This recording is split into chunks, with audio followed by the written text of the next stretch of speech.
Sejarah dan perkembangan psikoanalisis sastra.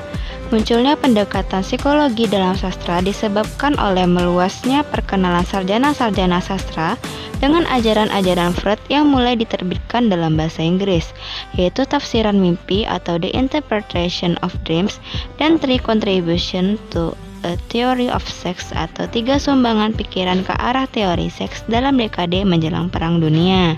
Sigmund Freud adalah pencetus pertama kali teori psikoanalisis. Menurut Freud, faktor terpenting dalam pemikiran manusia adalah ketidaksadaran. Freud tertarik terhadap eksplorasi psikoanalitik yang semakin luas untuk mencoba dan menemukan cara beroperasi pikiran manusia yang normal. Dahulu, kejeniusan sastrawan selalu menjadi bahan pergunjingan.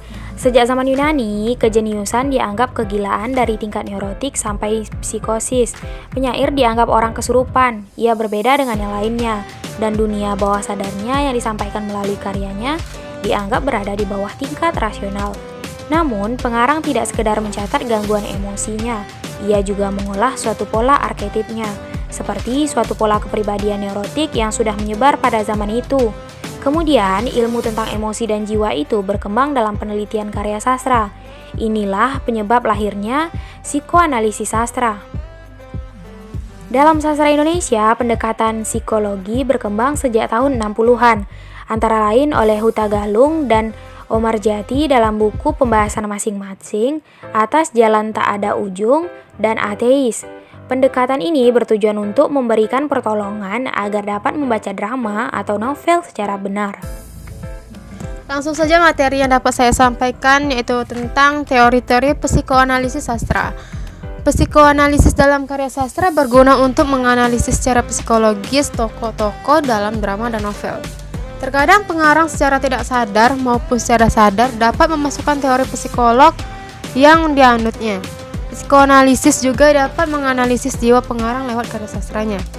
Adapun teori kepribadian sebagai teori dari psikoanalisis menurut Sigmund Freud sebagai berikut.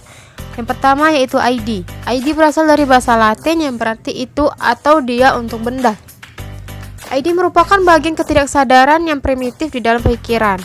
Yang terakhir bersama kita. Ini merupakan wilayah gelap, tidak bisa diakses, tinggal bersama nafsu-nafsu naluriah, dan satu-satunya realita adalah kebutuhannya sendiri yang egois. ID adalah sistem kepribadian yang paling dasar, sistem yang berada di dalam naluri bawaan.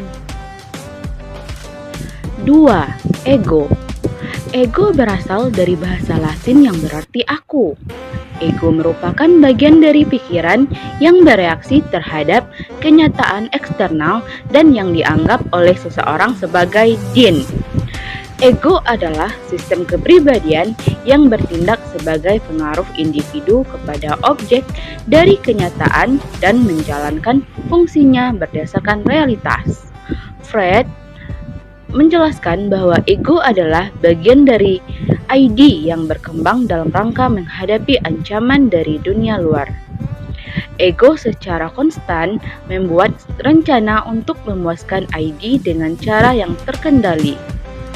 Umpamanya, seseorang anak lapar tapi tahu bahwa ia harus menunggu dulu datangnya waktu makan, barulah ia bisa memperoleh makanan. Yang ketiga, superego.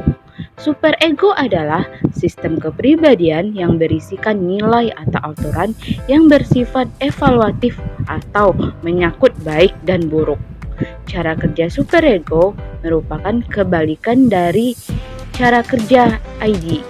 ID ingin memuaskan kebutuhan individual, tidak peduli terhadap apa yang diinginkan oleh masyarakat.